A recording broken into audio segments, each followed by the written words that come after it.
This is the story of two brothers who were masters in the skills of illusion. One became the world's largest collector of modern art, and the other a conservative peer. They wanted power, wealth, and fame. They were great manipulators, and it worked for them, but it hurt an awful lot of people. The Saatchi brothers from the very beginning had a very clear aim, which I suppose in two words was global domination. It's a story of ambition, intrigue, and catastrophe in the world's most famous advertising company, Saatchi Saatchi, and how £1 billion was wiped off the value of investors' funds. Knowing what has transpired, I would have never touched this company with a 300-foot pole. How could there have been such a screw-up that involved so many people and so much money?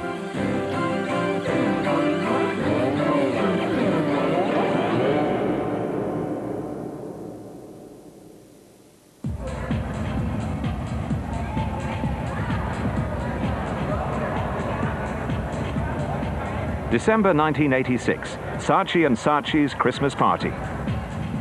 A party still spoken of with awe, even by advertising executives used to the excesses of the 1980s. It was an amazing sight. You had a whole fairground that was created. They had Ferris wheels and merry-go-rounds and bumper cars, which was fine. And everyone got drunk, and by about 12 o'clock, the St. John's ambulance are ferrying backwards people and backwards and forwards after being flung off rides and goodness knows what else. And all kinds of excess. Lots of stories of drunken debauchery, because they used to invite various personalities, TV personalities, and halfway through the evening a former colleague of mine said, "Oh, have you heard about so-and-so outside? She's giving blowjobs to people." So it's oh, right. But we didn't find that particularly unusual. It was just like, oh, right, it's another Saatchi party.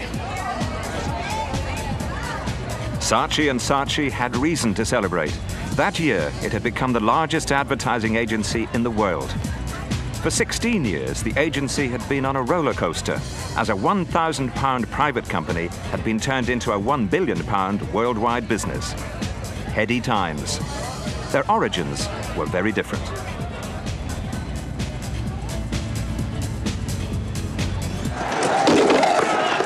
(1968), a year of rebellion. While many awaited the downfall of capitalism, 26-year-old Charles Saatchi planned his new business career. Already an acclaimed copywriter, Charles Saatchi opened a small consultancy to provide creative ideas for advertising agencies. With witty but striking adverts like The Famous Pregnant Man, he quickly gained international recognition. And, like others of his generation, Charles was ready to challenge the old order. Looking for a style to revolutionize British advertising, he alighted on an irreverent, eye-catching American campaign.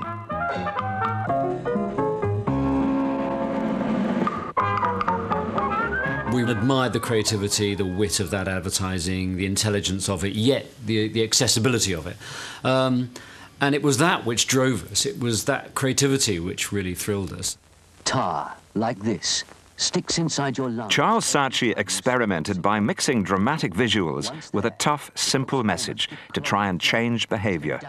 The impact of adverts like these changed his life. Now every cigarette pack will show its tar yield group, so that you know how much dangerous tar it contains. It dawned on us that really the only way forward was for us to become an agency, and Charlie again got there before everybody else. Many people in this country behave like a peculiar Arctic rodent called the lemming. The first television advert for the new agency combined another simple message with troubling, controversial images. Thousands of British men and women deliberately shorten their lives. They inhale cigarette smoke, which they know causes illness because doctors have warned them so often. Now you know what you're asking for when you ask for a packet of cigarettes. To sell the message and his agency, Charles agreed to his only television interview. I think our job is purely one of telling every smoker in the country exactly what he's letting himself in for. And I think that's really what's been unfair about the government's approach, because they have sat on a fund of knowledge for a great number of years now, and I think it's up to them to let smokers know what they're doing to themselves. But after the crew left, Charles, then an occasional smoker, gasped, "Shit, someone give me a fag." From the start of the new venture, he was joined by one of his younger brothers, Morris. And I said, "Charlie, you know, one, he's 24 or something. I mean, he's kind of like just out of school, and you know, we've got no credibility." And Charlie looked at me and he said, "Yeah, John, you're right, but I can trust him, and that's worth everything." What united both brothers was a steely determination to succeed. The sons of well-off Iraqi Jews who were forced by anti-Semitism to rebuild their lives in post-war Britain, they saw themselves as outsiders against an unwelcoming establishment. Soon after starting up, Charles boasted that their agency would become the largest in Britain, saying with passion, "They won't laugh at us two little Jewish boys anymore." Charles was street smart and Morris had a first-class honours degree at the LSE. So together, they presented a very attractive image, but what they needed was somebody to provide the substance, and this is where Tim Bell came in. Tim Bell was really the man who ran the agency. He had long, shaggy hair, he had a Ferrari, he's very good-looking, beautiful girlfriends. Your kind of perfect stereotype advertising man. And he had the charm, and he had the kind of ability to go with it. So he was the perfect boss. We were challenging the established order. We were coming along and saying, here we are at 24, 26, 28, which is how the three of us were. I was the old man. And we were saying, there is another way of doing things. While Britain had changed during the swinging 60s, advertising agencies seemed frozen in the 50s. Before I knew what was happening, we were on our way to the wilds of Baker Street to call on Foote, Cone and Belding, who handle Regent's advertising for them. They tell me there's a lot of talent in advertising agencies. I hardly had time to look at the receptionist once, never mind twice. What we did was outrage and displace the old wood-panelled gin and tonic ad men that had characterised the business from 1950 right through to 1970. It's gift time at Hotpoint. And see what you get with the Hotpoint. To displace the gin and tonic establishment, young hotshot agencies had to produce better ads. Makings all wrapped up too. Buy your Hotpoint. That wasn't too much of a challenge. While it's still gift time at Hotpoint. My dear, I use Heinz beans for all sorts of dishes. A million housewives every day pick up a tin of beans and say, beans, Heinz. Even in the late 60s, most ads still painted a cosy, safe view of Britain, the family, and products they were selling. I like my beans just hot on toast. Good idea. Come on, Jimmy. One more for the king. No. Saatchi's, a small agency relying heavily on charities for clients, could take risks and present a very different image of the family. Oh, Jim, you must. I cooked especially. Don't listen to him. Give him some more gatto with the cream. One way to a man's heart attack is through his stomach. You don't look at all well, Jim. Are you sure they're giving you enough to eat? Eat a little less and look after yourself. Hello, it's Amy from Campaign here. The brothers set out to make Saatchi and Saatchi a brand name. They built close relationships with journalists and the advertising industry's own glossy and gossipy weekly trade paper, Campaign. It's certainly true that the Saatchi brothers spotted Campaign as a vehicle through which to promote their agency, and they did that very successfully. The Saatchis tried to woo editors and reporters by wining and dining them and by sending gifts like champagne, salmon and flowers.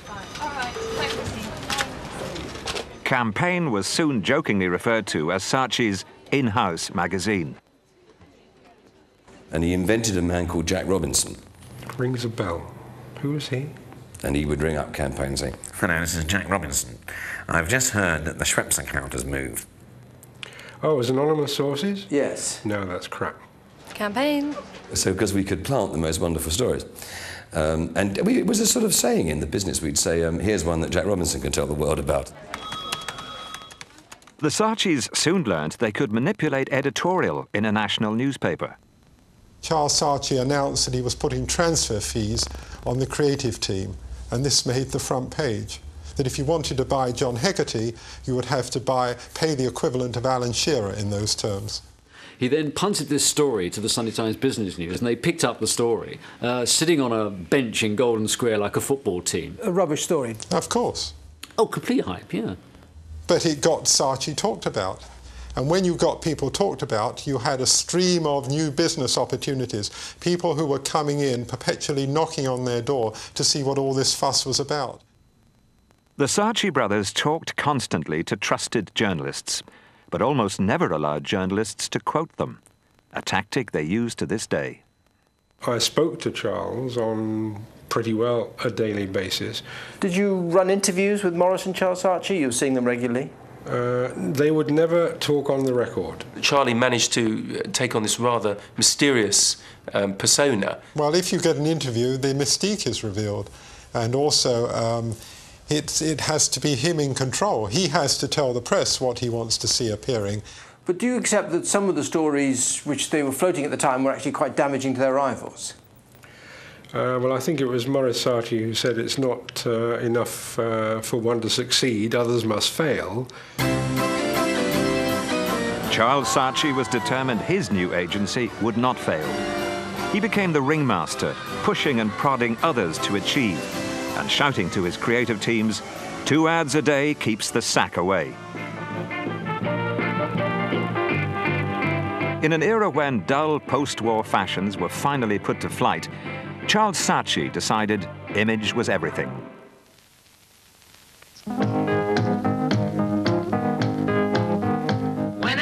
Just as their overtly sexy, stylish ads for Brutus jeans turned an everyday product into an expensive, must-have designer item, I pull Brutus jeans on, I pull my Brutus jeans on.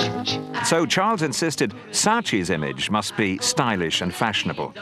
Their receptionists had to be sexy. Account men meeting clients had to have style. The other stipulation at Saatchi's was that you had to be 6 foot. Absolutely. So that when prospective clients came in, they were greeted by people rising to their feet and towering over them. Once upon a time, they hired a man who was only 5'4". Charles Saatchi was livid at his brother.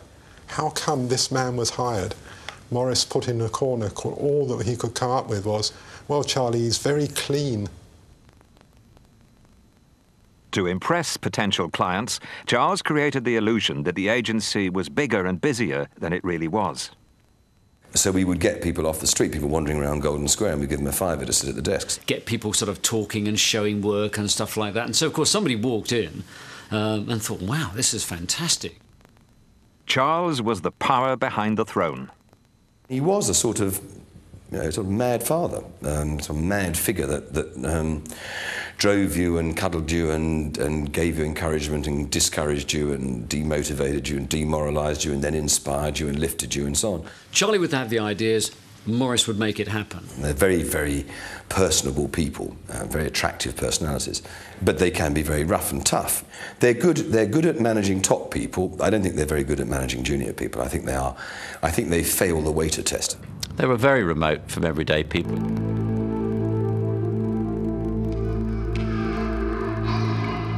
Their management technique is to thrust you in at the deep end and say, OK, swim like hell. And you either swim or you drown. And if you drown, there's nobody catching you. How did Charles Saatchi treat Morris Saatchi? Like a brother.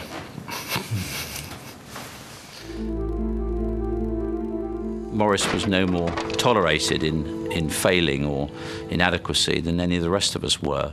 And if Morris failed in the minutest way possible, Charlie would sort of scream and shout.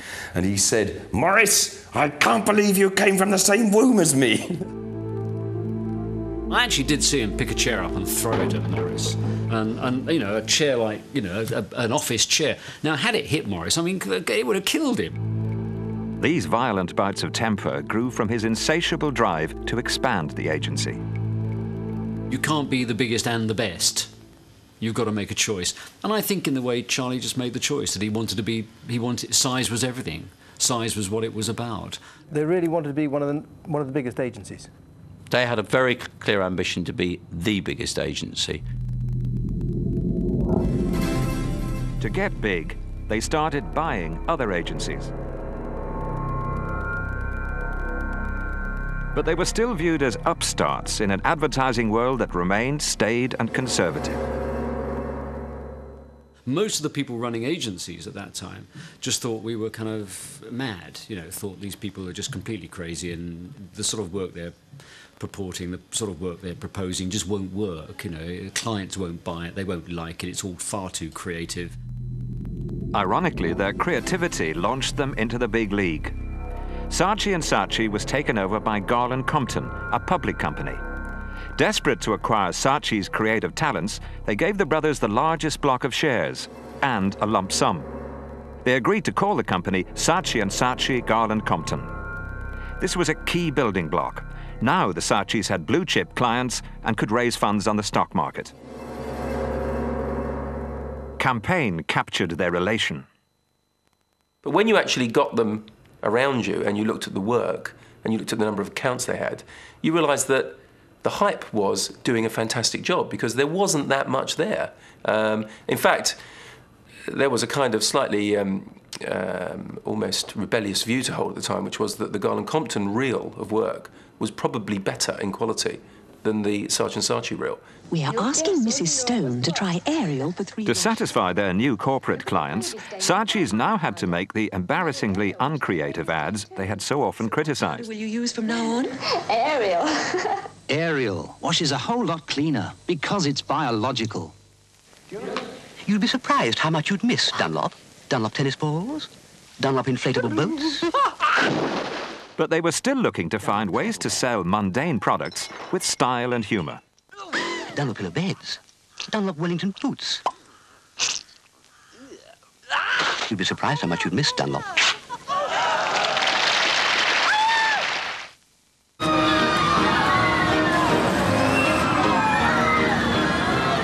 Saatchi's became the agency, the fun place to work. There was a buzz of excitement, creative tension, brilliant ads, and continual celebrations. But always the goal was to be big and profitable. Welcome to Take a Chance. Here's how it works. You at home can play. If you smoke 20 cigarettes a day, it comes... The Saatchis had made their name by their innovative, tough anti-smoking ads. A beautiful 25-inch colour TV or a possible case of chronic bronchitis. But it soon became clear that they weren't in business to promote good causes. Or a chance of getting lung cancer. There it is, ladies and gentlemen. You've seen the prizes. Now it's up to you. When they lost the Health Education Council account, Charles Saatchi switched to promoting the product he had warned could kill.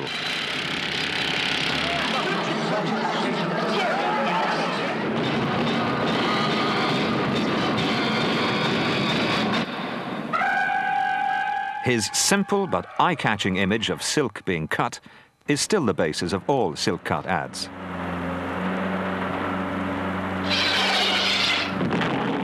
Charles hated criticism and once hurled his presentation boards at a client who dared to question his work. Seeing those fly down the room, as I recall on one memorable occasion, horizontally towards a client's head, really led everyone to the conclusion that he didn't like meeting them, and they certainly, it wasn't very conducive to retaining the clients to have one of the principals, physically assaulting them. And at that moment, everybody kind of said, well, probably better be the last time you do that, Charles. And he said, suits me, and never did another one. He became a sort of Howard Hughes-like figure, but he was perfectly accessible to those people who he liked. He wasn't neurotic. I always remember Charlie once saying to me that he said, look, boy, as he often called me, if they meet me and find out I'm a perfectly ordinary bloke, the game's up. And it didn't matter who you were, he would go bananas, so you had to protect the agency from this temper. We decided we had to cure the bad temper, we had to stop the rows, and so we had to give him something that would make him happy, so we bought him a Rolls-Royce, an old Rolls-Royce. At one time, Charles had 17 cars. The driver's success first, money second. But he did then and always has enjoyed the trappings of wealth. If you're going to be driven by success, you've got to actually get the reward success, otherwise there's no point. Charlie liked music, liked paintings. Morris liked cars, and eventually liked houses, and all of this needed money. There's absolutely no point in reward in the afterlife.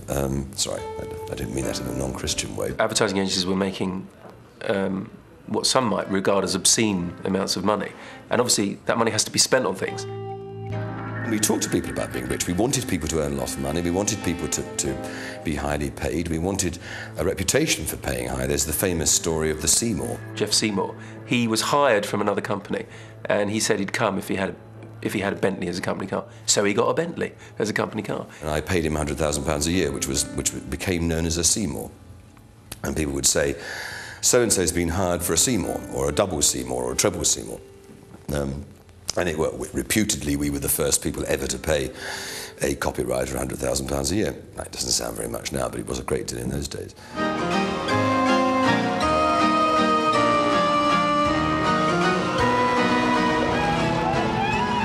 We did feel pretty invincible. We felt that we were on a roll, and that, like a gambler, you keep thinking that the next roll of the dice is going to be a good one. But how long could the wheel of fortune keep turning?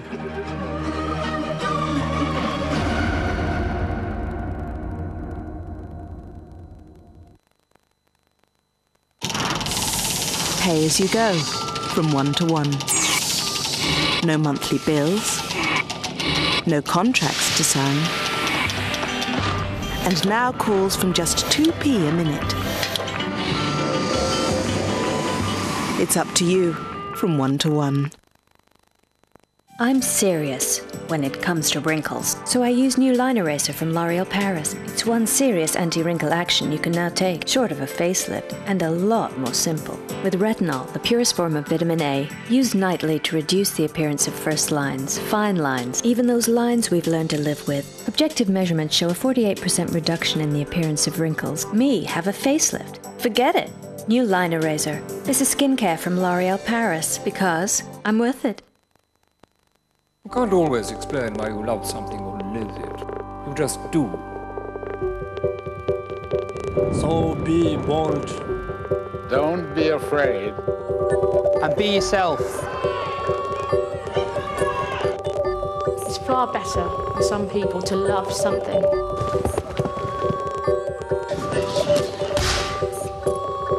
than everyone just to like it.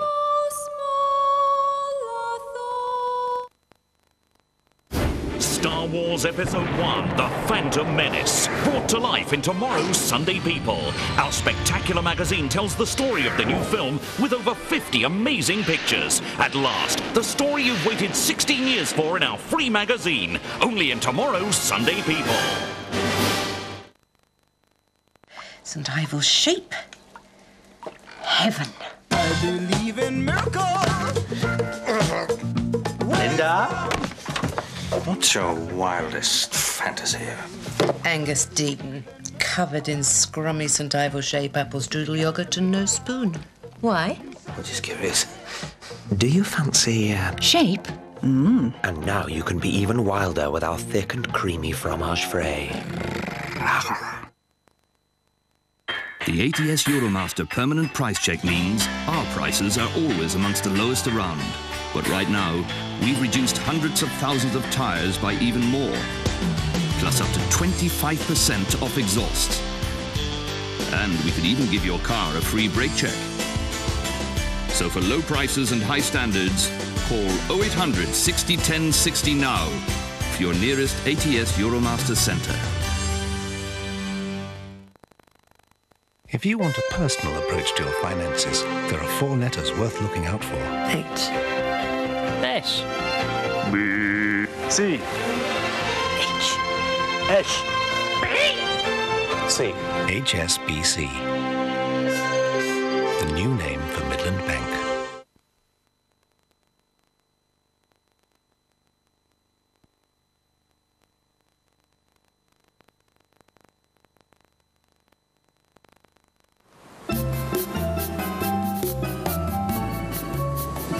In 1978, Saatchi and Saatchi scooped their biggest prize yet. I was on holiday in Barbados at the time, and Morris rang me up and said, do you want to handle the Conservative Party account? I said no, because I knew I would end up having to handle it, because you can't produce a junior for the future Prime Minister. You have to produce the top people. With Bell stranded in Barbados, the Saatchis ignored his advice and prepared to turn the country blue.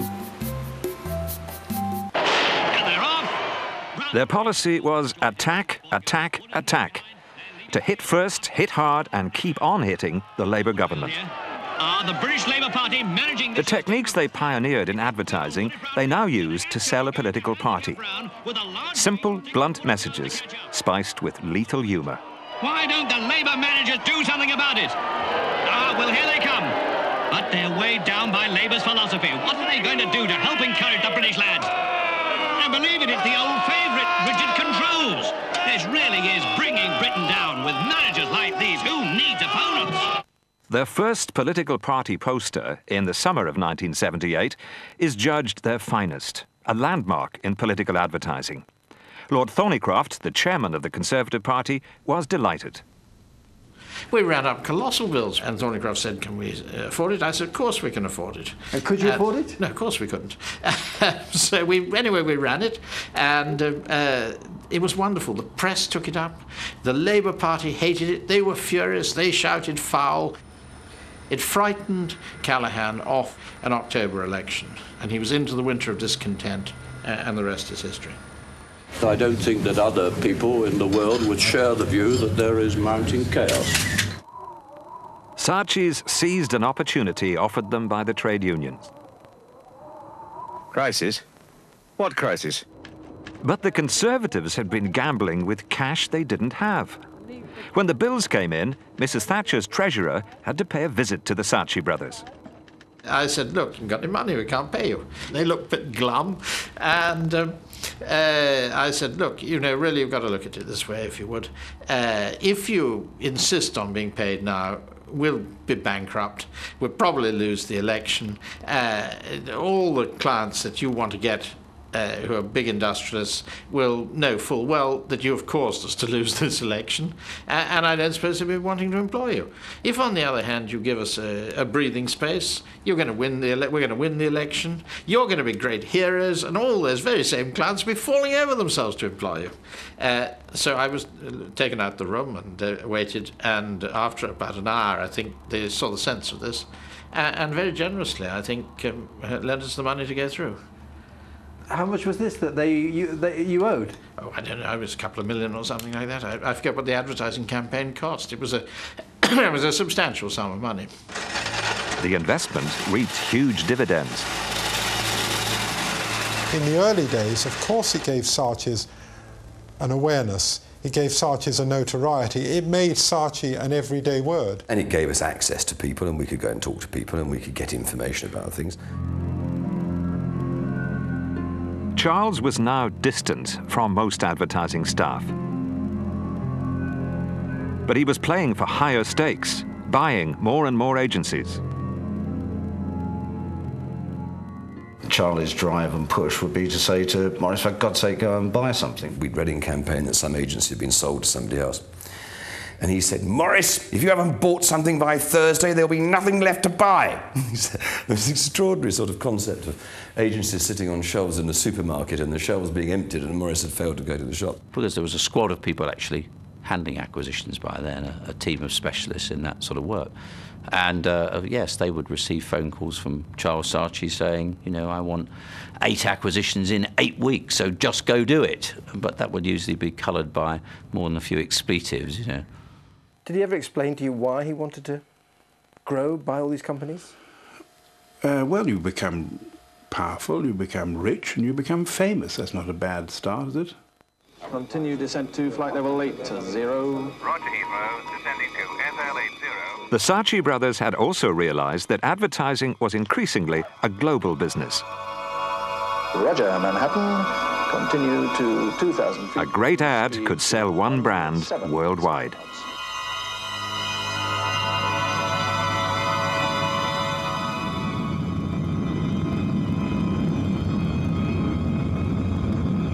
In 1983, the agency set a trend when their British Airways ad, inspired by Steven Spielberg's film Close Encounters, was shown in 37 countries.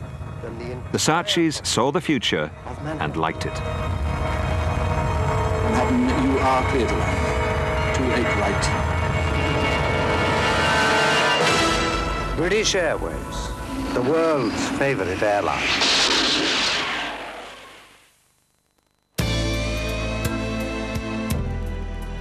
To be masters of the advertising universe, the Saatchis had to conquer the United States.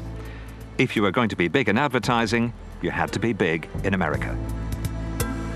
This was where advertising was invented, where 50% of the world's advertising budget was spent. So the brothers went shopping. In 1982, they made their biggest purchase so far, the American Compton Communications. Then came McCaffrey and McCall. But in their rush to snap it up, they paid far more than they expected. The final payment was linked to future profits, but no limit was put on them.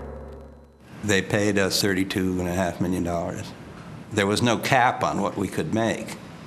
That was unintended generosity, because without a cap, there was no ceiling. They made a basic mistake there. I think so. I don't think they ever made it again. The Saatchis also picked up corporate design companies, marketing firms, and public relations agencies. In 1985, they signed contracts for 3 US companies in one day. Then all of a sudden, the press release comes out the next day, and you're one of 3 companies that were bought the same day, and you had no idea that they were buying these companies, and you were massed together in one press release. It was a little bit demeaning. Astonishing to buy 3 companies on the same day.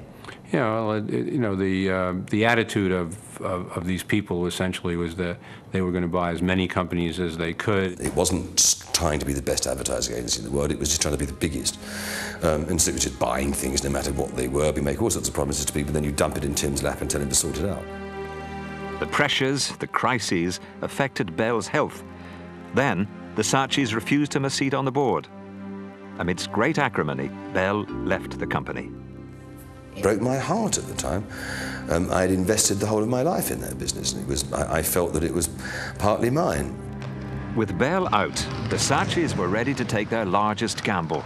The advertising agency they most coveted was Ted Bates, the world's most profitable agency, with 108 offices worldwide. We were known for unique selling proposition, USP, that was the flag we carried. Wonder Soft World bread contains essential vitamins, minerals, and proteins, important food elements that help build strong bodies 12 ways.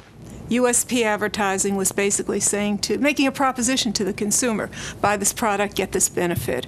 It's a benefit that the competition either cannot or does not offer you. More fine to clean, deodorize, and disinfect for a complete clean. Pine Sol, the more complete cleaner. Morris was taken to see Bob Jacoby, president of Ted Bates, and philosophized about the benefits of the 2 companies being brought together. Jacoby takes a cigar in his mouth. He says, "Morris, that's very nice. Now tell me about the dough." I said, "Well, what are you thinking of paying for it? What would you pay for it?"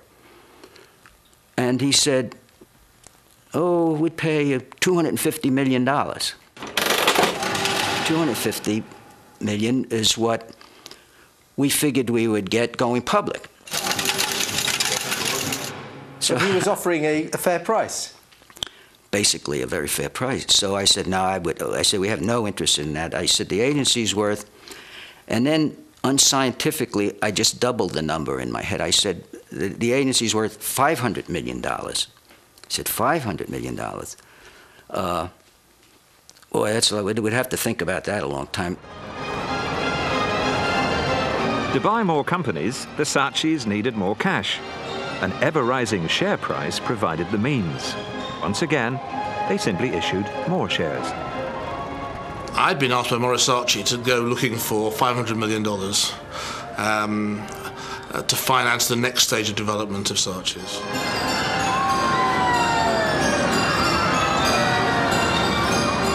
They raised £400 million, the second biggest rights issue ever.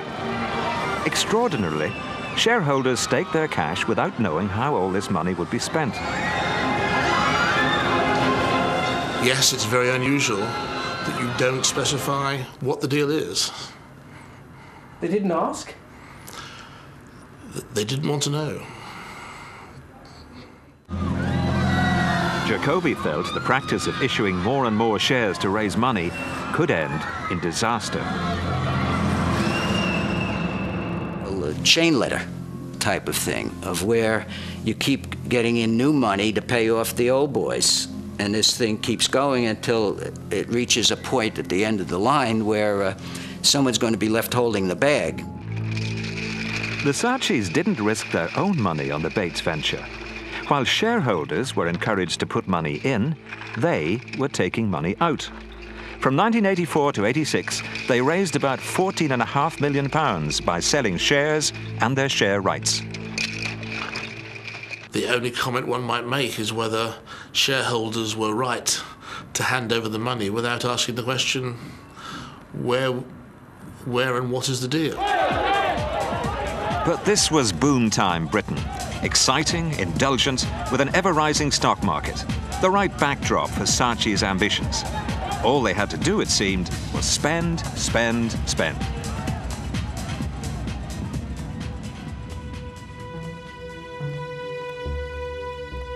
Jacobi became a happy man. The Saatchis doubled their first offer and paid $507 million of shareholders' cash for Ted Bates. Jacobi's share was a cool $107 million. I ascribe it to this overwhelming desire, ego desire to be number one, be the largest group in the world.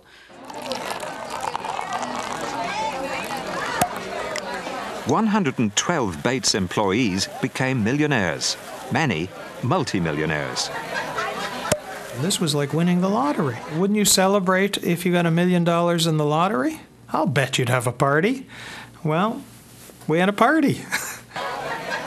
This was truly a huge event. With the benefit of hindsight, we probably paid too much. $500 million in cash. Never done before. I'm so delighted I asked for cash because that stock went down the chute in a couple of years after that. There's no question these have been the best years of my life. And for that, I think Morris deserves a thank you. And Charles and the shareholders. Jacobi insisted on a special clause in the contract, warning that several of Bates's best clients might remove their accounts in the event of a takeover. And by God, we lost them. And at least he lived up to that part of the contract, and the deal went ahead anyway. Would you have signed a contract like that? No, I wouldn't do that, huh? Stop bad breath that starts in the mouth.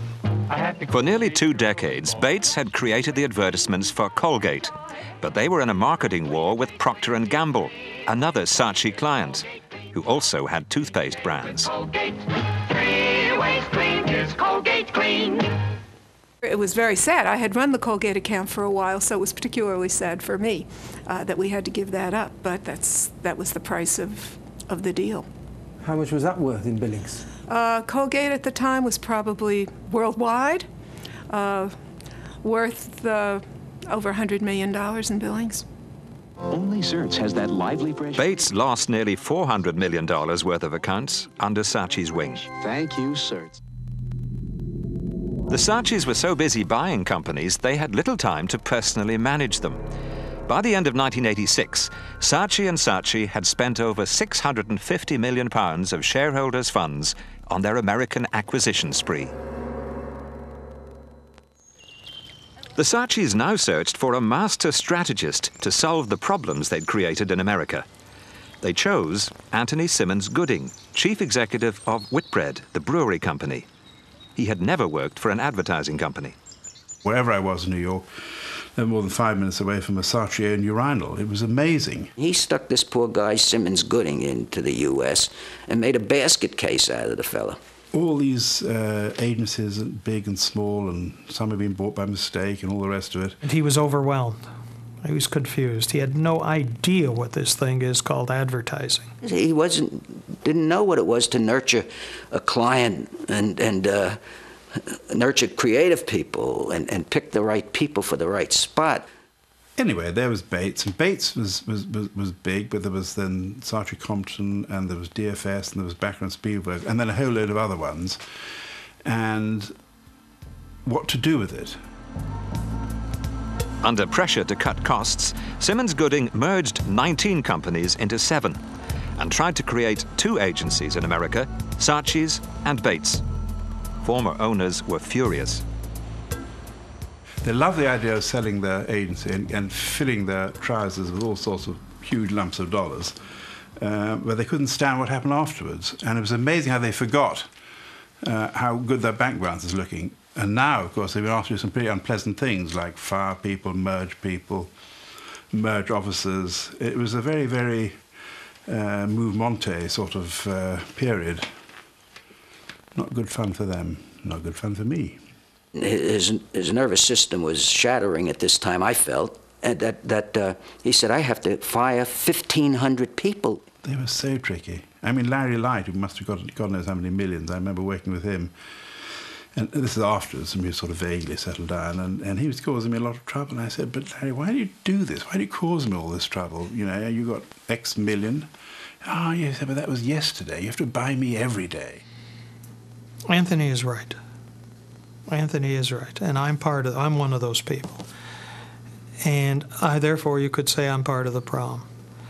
But they gave me and those others a financial incentive to leave. So I come back to the real problem began. The seed of disaster was planted at the time of purchase.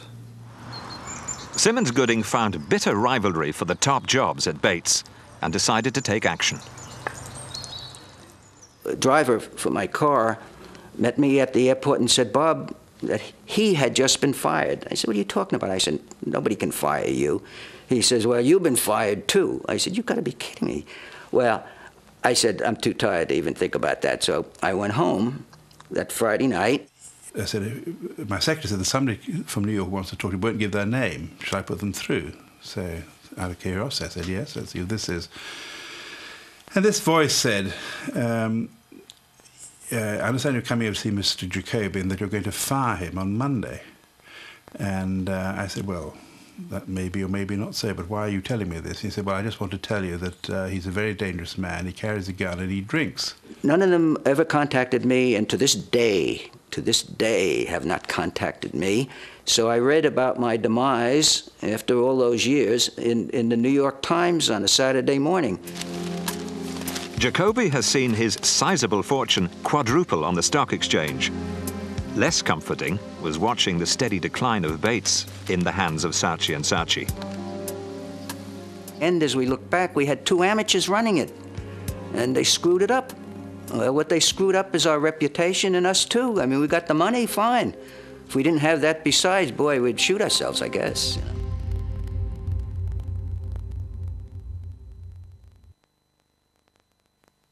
Tea? Not the way you make it. What's wrong with my tea? It's the same blend you do. Right. Same number of tea bags. I know. So what's the difference? This. If you live in a hard water area, you'll be amazed at the difference a Brita water filter can make, because the Brita filter cartridge reduces the hardness that can leave fur in your kettle and a film on your tea. That's a lovely cup of tea. Wrong again. It's my lovely cup of tea.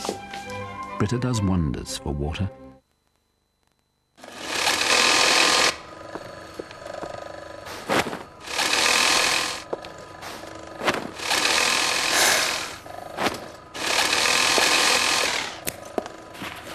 Well, that's lovely, Irene. Beautiful craftsmanship. Just one thing.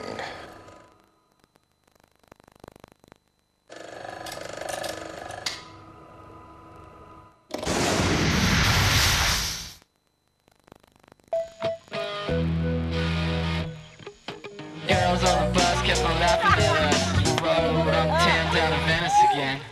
Mafioso story with a twist. A 2-wrong food, Julie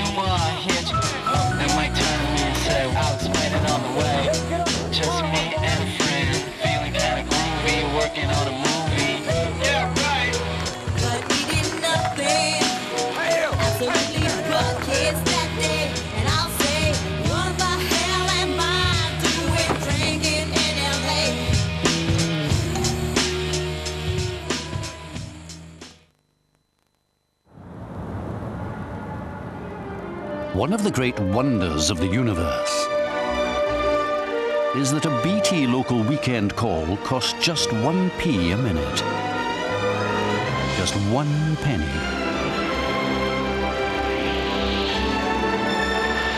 So why not give someone you love a ring?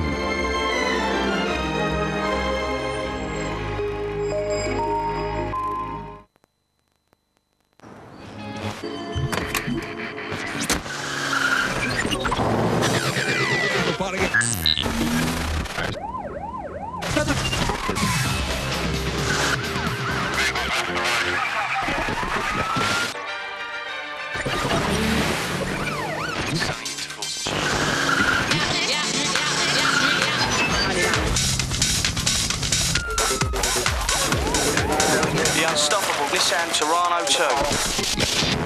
If there's a car thief in one, he's probably been arrested.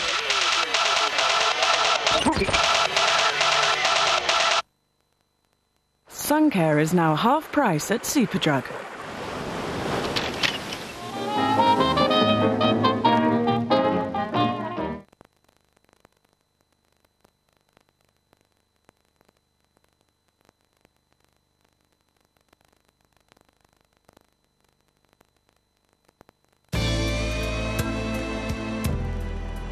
By the late 1980s, money was draining away from Saatchi's American operation. Clients were defecting, employees were being sacked, morale was low. Many top executives were now convinced the Saatchi brothers would come and stamp the Saatchi culture on their American possessions. They were wrong. We virtually never saw him again, which my wife, who's never been in business, took a little bit more seriously than I did, because she thought they were our friends. I thought it was absolutely shocking that we never heard from either Saatchi brother, and they never came to our office, and they showed absolutely no interest in us. And if you called them, you were unlikely to get a return telephone call. But they didn't try and sort of introduce the Saatchi culture? No. They didn't give you help with international accounts or? No. They really didn't understand the businesses they bought. They weren't really interested in the clients. We're in the client service business. That didn't seem to matter. And yet they were back in London making these decisions about our fates, the fates of our clients, their businesses. It wasn't even mismanagement. There just was no management from the Saatchis. Morris Saatchi, by the late 80s, had very little involvement with clients, which is, after all, the lifeblood of our business. If we have no clients, then we don't have any business at all. So Morris was not a person who was in daily contact with major clients on a global basis. Indeed, many clients would never have met him. Under Saatchi and Saatchi, the US agency McCaffrey and McCall lost clients and was eventually sold for about half what the brothers had paid. Dismantling a substantial agency takes some talent, but they lost all the good accounts. How could that happen? I have no idea. I've never done it.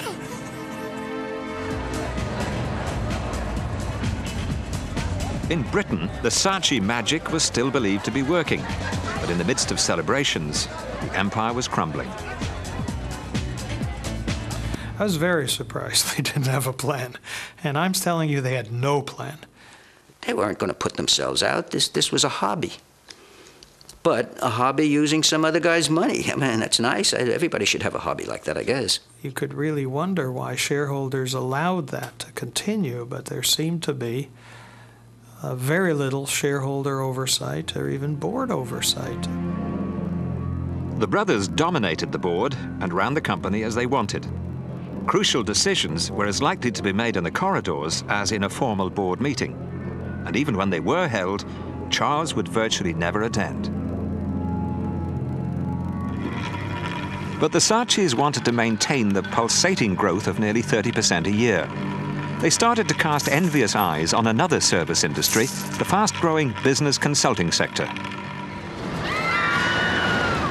In 1986, they hired a director of Arthur Andersen, one of the largest consulting firms.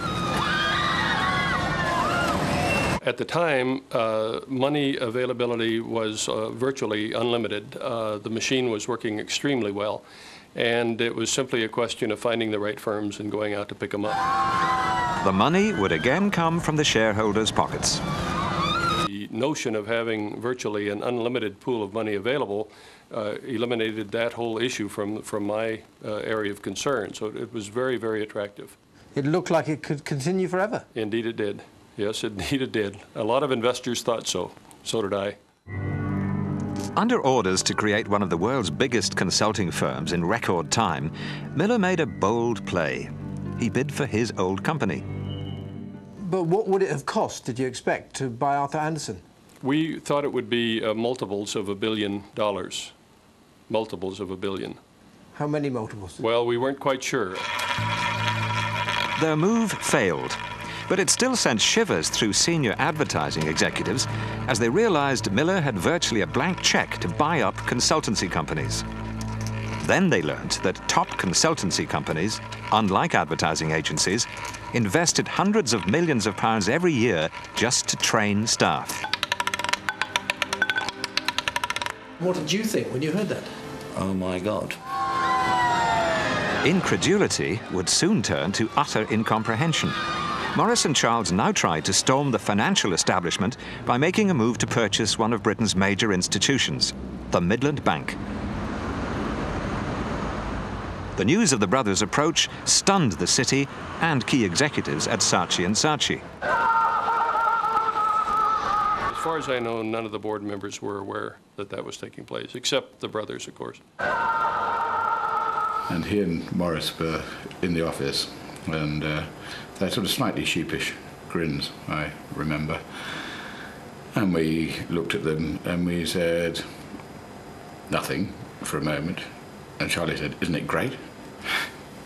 So he said, we think you may be mad." And he said, no, yeah, you don't understand it. I mean, this is a real opportunity.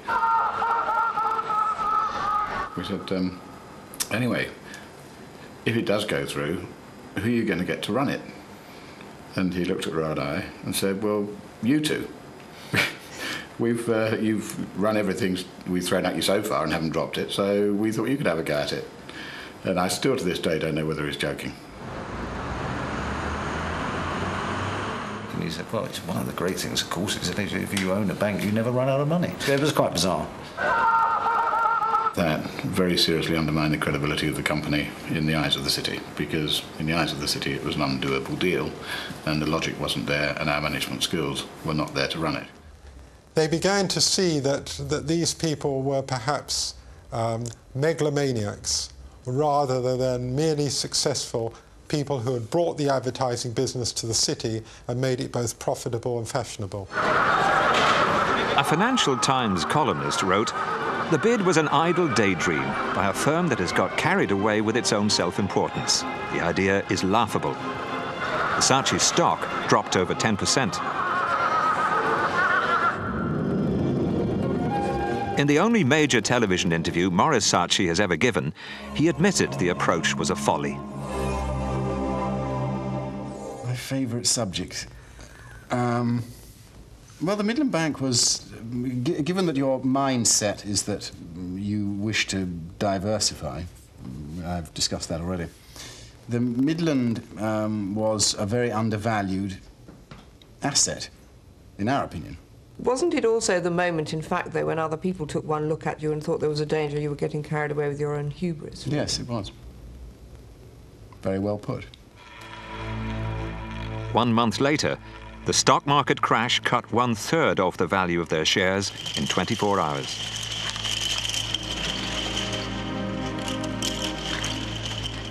In 1987, Victor Miller, the chief executive of the consulting division, was asked to head advertising as well. I didn't know anything about advertising. I had been with a consulting firm my entire life. I had been a client of advertising firms, but that hardly makes one knowledgeable about the profession. And now you're in charge of perhaps the biggest in the world. Yes, indeed. 1987 was a year full of drama for the Saatchis. They almost lost the support of Mrs. Thatcher. Embarking on her third election campaign, she felt Saatchi's had lost their way and feared the agency which had helped put her in power might now get her booted out. Have a shorter campaign. I don't believe in starting until I've been adopted as a candidate. And it all goes back to a terrible moment when they presented a strategy to her in the early part of '87, in the January, I think, which is known as the TBW presentation, which stands for That Bloody Woman, in which they basically argued that the greatest weakness of the Conservative Party was her, and that she was really what was standing between them and success. This is not a very sensible or bright thing to say to the great person. Since leaving the agency, Tim Bell and the brothers had scarcely spoken. But Thatcher insisted Bell was brought in as a consultant. Both felt Saatchi's ads lacked bite and sparkle. And I sensed a continuing frustration in her that they weren't doing what she wanted them to do. The crisis came to a head on Wobbly Thursday, a week before the election. A rogue poll suggested Labour could win. There was hysteria in Downing Street and at Tory head office. Thatcher wanted a new positive advertising campaign. She turned to Bell, not to Saatchi and Saatchi. We just wrote some ads which said, you know, nurses up, midwives up, tax down, jobs up, you know, whatever, and wrote at the bottom, Britain's a success, don't let Labour ruin it. And she loved it. That campaign was given to the Saatchis, as I understand it, and they rewrote it and called it Britain is great again, don't let Labour wreck it. And I suppose at the core of that is the difference between us. I believe very strongly in persuasion and using moderate language and getting people to buy into things by persuading them, not by frightening them and bullying them. I've always been very competitive. But this was the 80s, the high watermark of Thatcher's Britain. Yeah, the right car is important to me. If you were forceful, tough, ambitious, you could get what you wanted. That was the Saatchi culture. Flaunt it. The places you go, the clothes you wear, the people you What the top ad men didn't want was an Audi. I got into Maseratis and Ferraris because I liked them. I mean, I had a bit of a Porsche habit in those days, which was thoroughly enjoyable. Especially converted Jaguar. You know, it was an advertising agency in the 80s, so they were flash and vulgar, basically. The company provided Morris with 2 Bentley Continentals. That was just the tip of their expenses iceberg. In 1988, the brothers' expenses, their salary and the salaries of their assistants, cost the company a reported £6 million. Their senior staff shared in the good times. The incentives were huge, often paid in unconventional ways. A brown paper envelope full of money was a fantastic reward.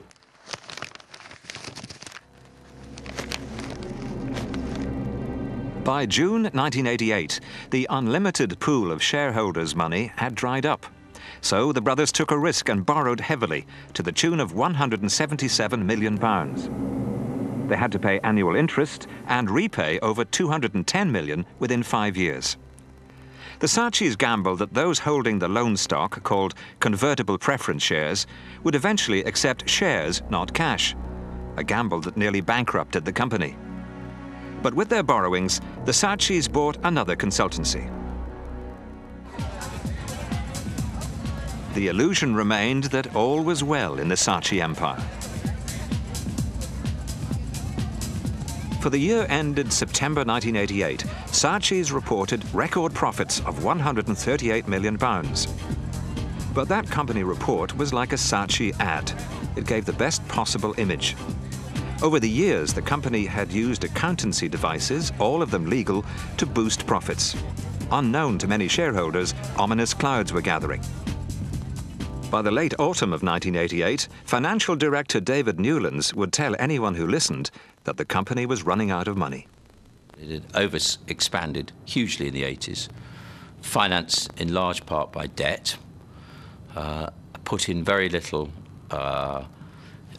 controls or indeed no strategy as to how to manage these new businesses or plans as to how to integrate them. Is there anybody out there In March 1989, the empire began falling apart. Morris Saatchi warned of a fall in profits, and the share price dropped over 20%. The company entered a nightmarish period, reflected in one of their ads. For the next 4 years, the very survival of the company would be in doubt. The illusion was over. Shareholders would see record profits turn into record debts. And investors now woke up to the fact that Saatchi & Saatchi owed about £200 million to the former owners of companies they had acquired. In June 1989, Morris announced that all the consultancies would have to be sold off. Robert Louis Dreyfus was brought in to save the company because he had the trust of the banks. His right-hand man and chief financial director was Charlie Scott. Things were pretty dire. I think morale was very low, consultants were disillusioned, no finance director, no money. It was clear that we needed some new blood from the outside who would have credibility with the city. 2 or 3 times when we were after the banks on a Friday afternoon and were completely at their mercy. You literally went round to a bank on a Friday afternoon? Yep, we'd go in and ask them tell them we needed, $10 million for 2 weeks or something of that nature. And they were very good to us, and they made sure, that we were able to survive. But it was a torturous time, and we were walking along the precipice for 15 months. You could have gone bankrupt? Yes, absolutely. Nobody could have been closer than this company.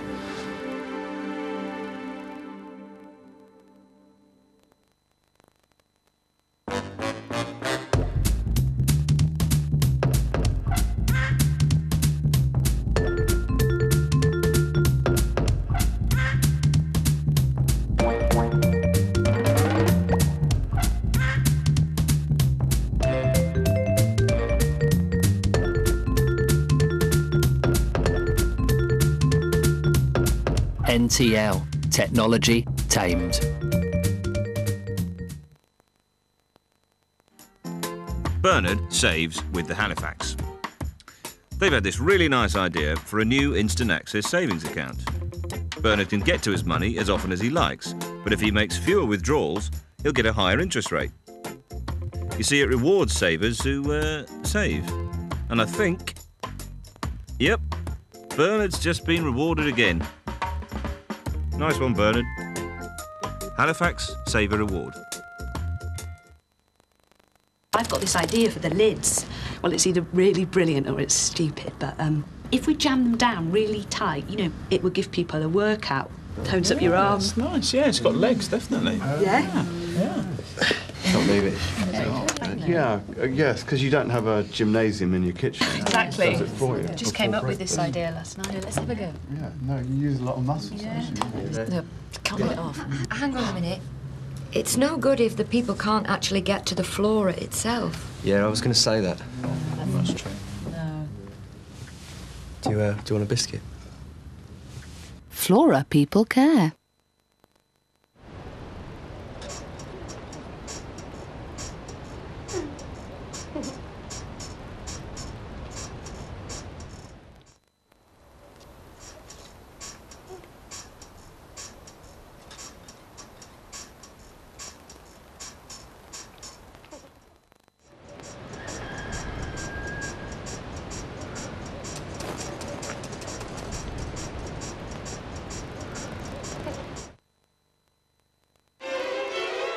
What could the millennium bring for you?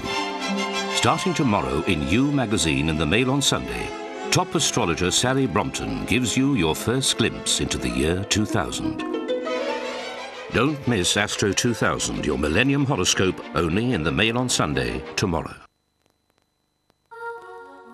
Moburn's summer sale is now on at over 200 showrooms nationwide. Every kitchen's half price. Integrated appliances are half price. And installation is included in the price of every kitchen. What's more, this week there's an extra 10% off every range and a free dishwasher with every kitchen. For your nearest Moburn showroom, call 0800 413 413.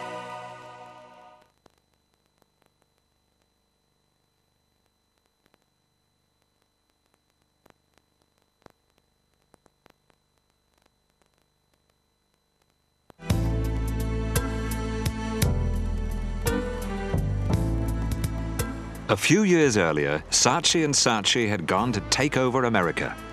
Now they came back flying the white flag. No longer masters of the universe, the company was on Skid Row. Scott and Dreyfus had come to sell the consultancies Morris had put up for sale. Scott had been told the sale would raise £400 million. But then he met the former owners. They said, well, thank you very much. We signed a 3-year contract and we're off. And frankly, without them, the business was worth nothing. I'm playing poker, you know, with a 6 high. And, you know, basically we sold it for whatever we could get. With his losing hand, Scott only got $20 million for a company which had cost $120 million. When we then looked to get out of consulting, we weren't able to sell the businesses for anything like the money that we paid for them, and they ended up often being bought back by their original owners for sort of a fraction of what we paid. And if you take a look at the money that was lost on the consulting side of the business, it makes the advertising side of the business look like it was well managed. The company lost over £100 million on just 3 of their consultancy ventures. Saatchi and Saatchi did still own some assets, vivid, striking assets. 630 works of modern art, about half of them just stored in a secure warehouse. They had all been acquired by Charles Saatchi, who gained fame as the most active British collector of art since King Charles I. His collection and his patronage of young artists had brought him immense stature in the art world. In 1994, he made a rare public appearance at the Turner Prize.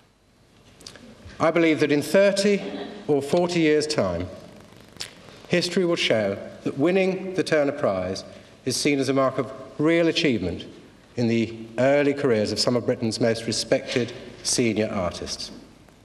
But many in that world would not have known that a huge chunk of what was known as the Saatchi collection was owned not by Charles, but by Saatchi and Saatchi plc. Congratulations, Mr. Anthony Gormley. If artists and gallery owners had realised he was spending millions of pounds of company money, they might have seen Charles as a speculator rather than Britain's greatest collector. Company paintings were displayed at Charles Saatchi's private gallery and at exhibitions without indicating that they were owned by a public company. Until 1989, shareholders were not given a clear picture of the size and value of their collection in annual reports. But with bankruptcy looming, the company became more particular in identifying its assets. 2 auditors came in, and blue stickers were put on the paintings Charles owned and red stickers on the company's paintings. It needed to be done because it needed to be formalised. So this was a question of actually being transparent rather than being clear, if you like, being transparent to the outside world. There was a clear personal advantage for Charles Saatchi in being able to use the combined financial muscle of his personal wealth and company funds. From fairly early on, he was buying in bulk. You know, he'd go in and buy a whole show. The art world is very sheep-like in many ways. They're quick to bolt out of an artist. They're quick to bolt into an artist. And Charles Saatchi would make movements in that. And would the price go up? I'm sure he's been responsible, absolutely certain he's been responsible for prices going up and for prices going down.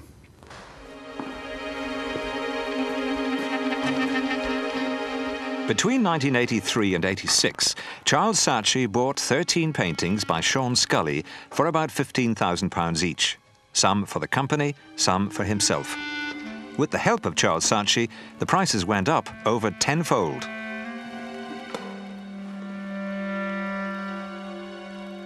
He is really a commodities broker who was let loose on the art world.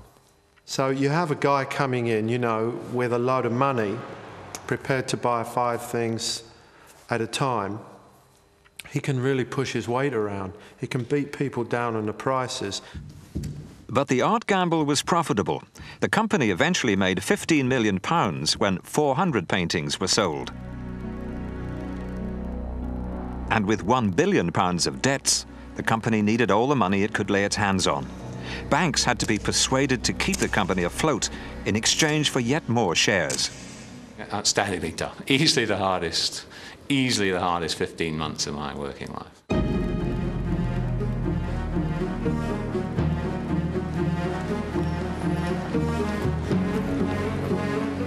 Onto the scene now strode David Harrow. As manager of a mutual fund in Chicago, he saw an opportunity. A new management team was rescuing the company, but the shares had slumped by over 90% from their 80s peak. He began buying £30 million worth of shares. The emphasis in the 80s was to grow, grow, grow. Get big, bigger, and biggest at any expense. That means at the expense of clients, at the expense of employees, and at the expense of shareholders. Harrow was assured Morris and Charles had been shunted aside. That's what we are wary of, that they were out of the driver's seat of being able to spend the company's resources.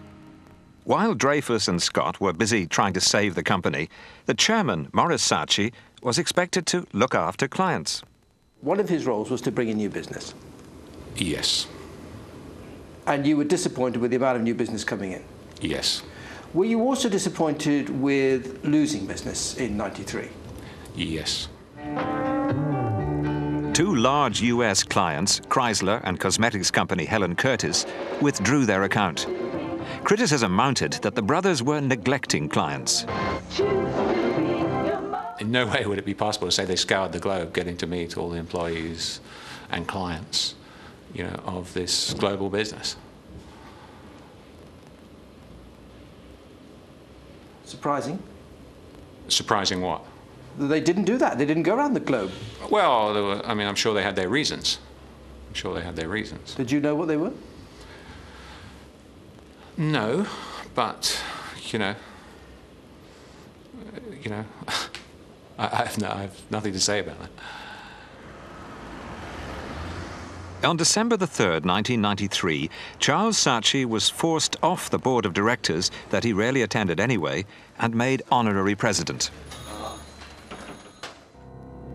3 days later, Saatchi and Saatchi warned profits would fall.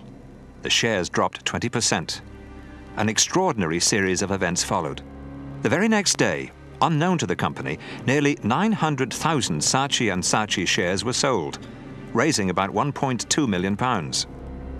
These came from a nominee holding acting for the joint interest of the Saatchi brothers. Morris says the joint interest had been ended and the shares belonged to Charles, and neither the company nor the stock exchange had to be told because Charles was no longer a director. But a company investigation later discovered that nearly 700,000 shares sold by the nominee account had been held apparently for Morris. On December the 12th, the press reported the brothers might buy out a chunk of the company. Then began a press campaign criticizing Scott, who took over as chief executive early that year. In Chicago, David Harrow read these reports and feared for his investments.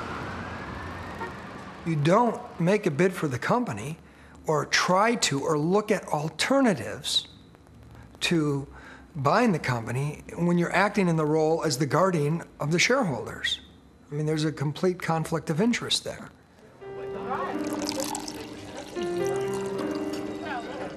Morris was talking privately to journalists. In January 1994, he lunched 4 top city business journalists from national newspapers and paid the bills on his company expenses. Directors and shareholders now started to ask, what was the reason for these private press briefings? Was Morris Saatchi undermining his own chief executive, trying to regain control of Saatchi and Saatchi, or trying to buy back part of the Saatchi empire cheaply?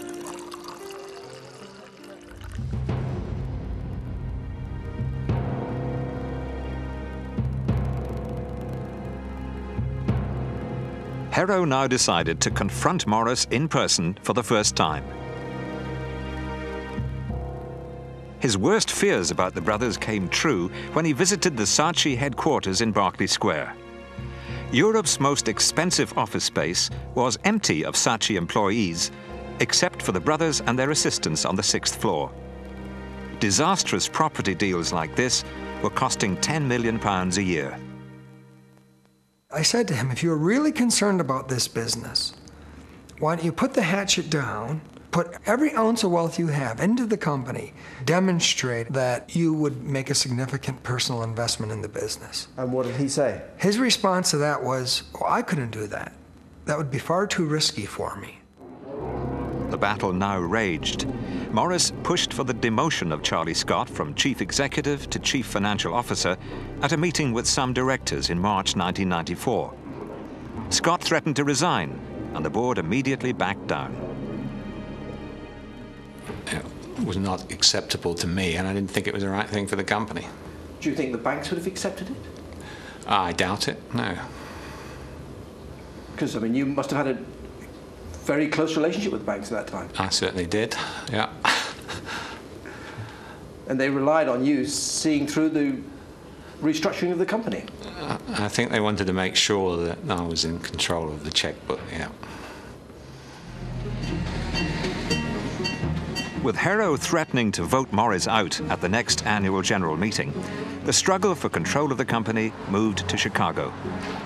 Company directors told Harrow that Morris had agreed to make peace, cut his salary entitlement from £625,000 to £200,000, and end his 5-year rolling contract.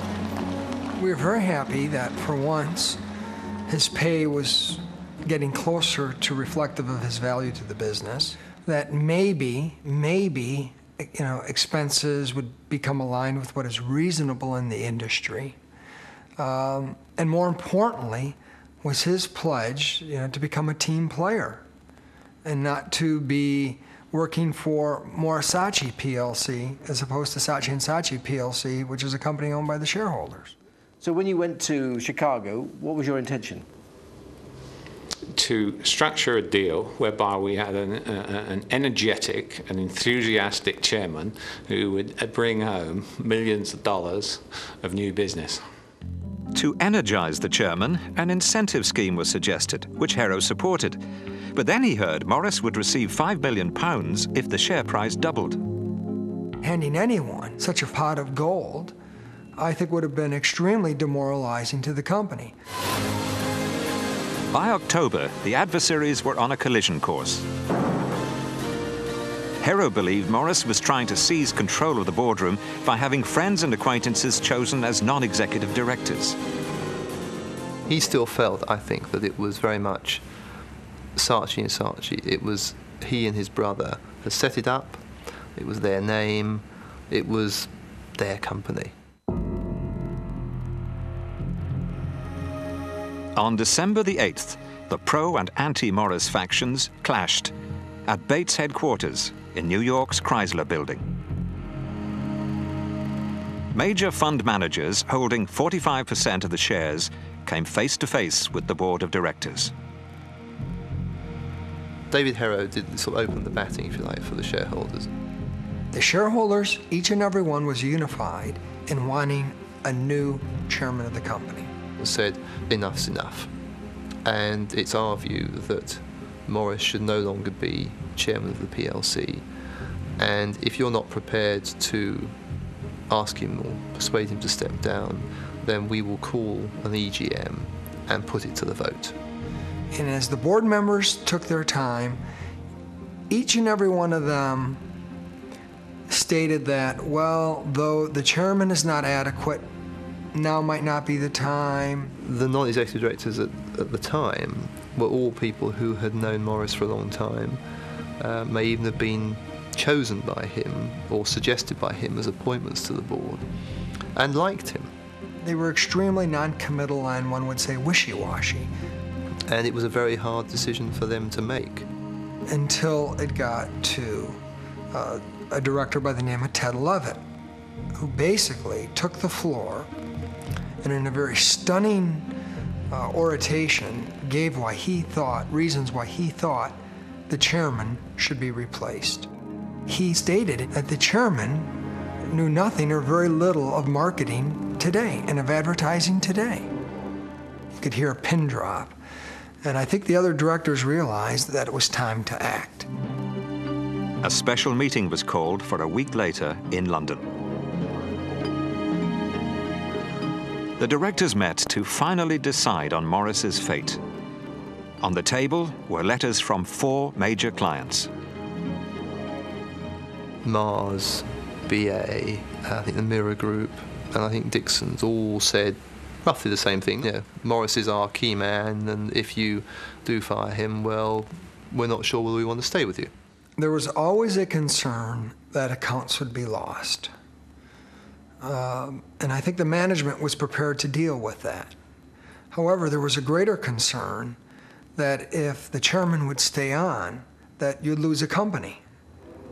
What we did not want is them to have their hands on the purse strings again.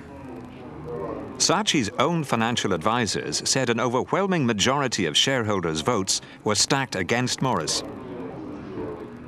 Finally, after 8 hours, the board voted Morris out as a director and chairman, but offered him the position of head of the Saatchi & Saatchi advertising network with a vastly increased salary. Morris demanded time to make up his mind.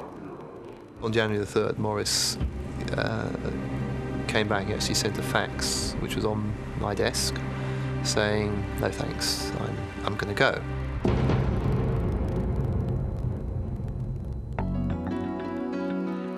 Three months later, curious goings-on at a fashionable address in central London. The transformation of an unfinished, unlet office from empty space into a busy, bustling conference room. There were flowers and television monitors and attractive receptionists.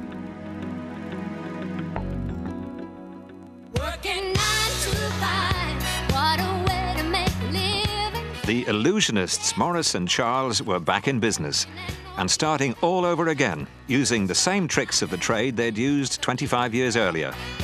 This was the new Saatchi agency, later renamed M&C Saatchi, and it was pitching to win the prestigious British Airways account.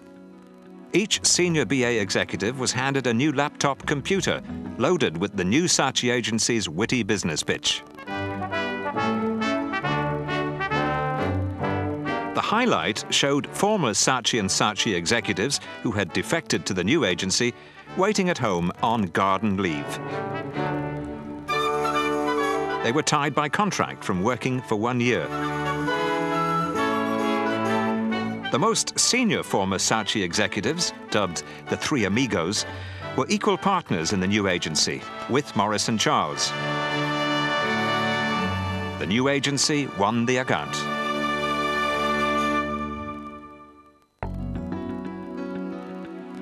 And when the BA executives left, so did the new Saatchi agency, back to its own small, cramped offices.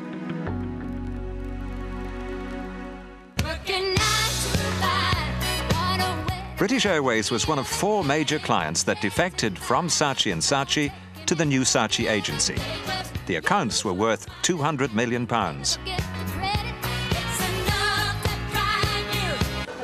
morning, Saatchi Saatchi. At the time, the defections shook the foundations of Saatchi & Saatchi's London office. But the loss represented just 6% of Saatchi & Saatchi's £4 billion worldwide turnover, and they regained this within a year.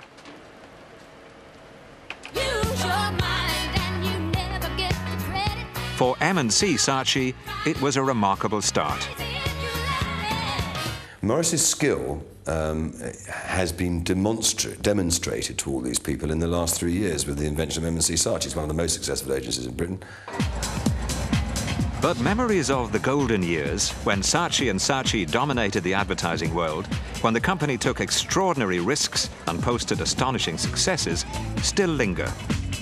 I think they put England on the map as a global player. They proved that you could start from virtually nothing, a small consultancy, and become the biggest agency in the world. The brothers have reached heights even they may not have imagined 25 years ago. No longer outsiders, they're fully at home inside the establishment. And I must thank the noble Lord Chalfont, for giving me this opportunity to make my maiden speech in this important debate on the media which he has initiated today. Morris Saatchi was ennobled by John Major as a reward for his services to the Conservative Party. My lords, it could be said that... And like his brother Charles, he has wealth, fame and social status. ...tree of knowledge, humans felt a need to know. Although the Saatchi brothers declined to be interviewed for this program, they believed that if they'd been allowed to regain control of Saatchi & Saatchi, their flair and promotional skills could have brought back the good times. Many who witnessed their unusual brand of management would find it hard to agree. And you think that the share price was once £10, I think it went down to about 18 or 20p, so somebody must have lost billions, or a billion. I think it's, well, all credit to them, but they can still walk tall in Britain, not so good in America. I think it's one of the great disasters of global business, but mostly because it was a missed opportunity. There is no doubt that if this had been well managed instead of poorly managed, the Saatchi & Saatchi brand could be one of the great phenomenons of world business. Reducing a complicated story to a simple, powerful message, that was the skill which gave birth to the Saatchi legend. It's a skill their new agency has applied to the tortuous conflict which tore apart Saatchi & Saatchi. Come in.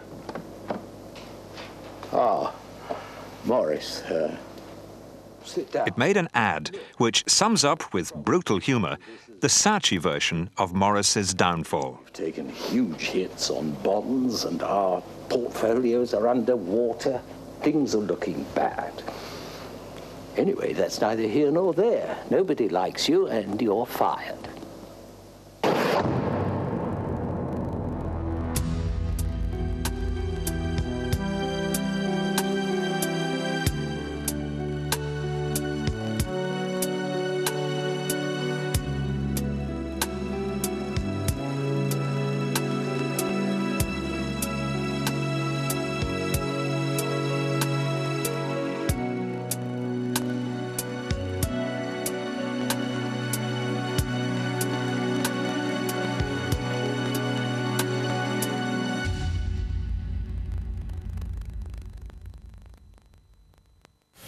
Apollo 11, this is Houston.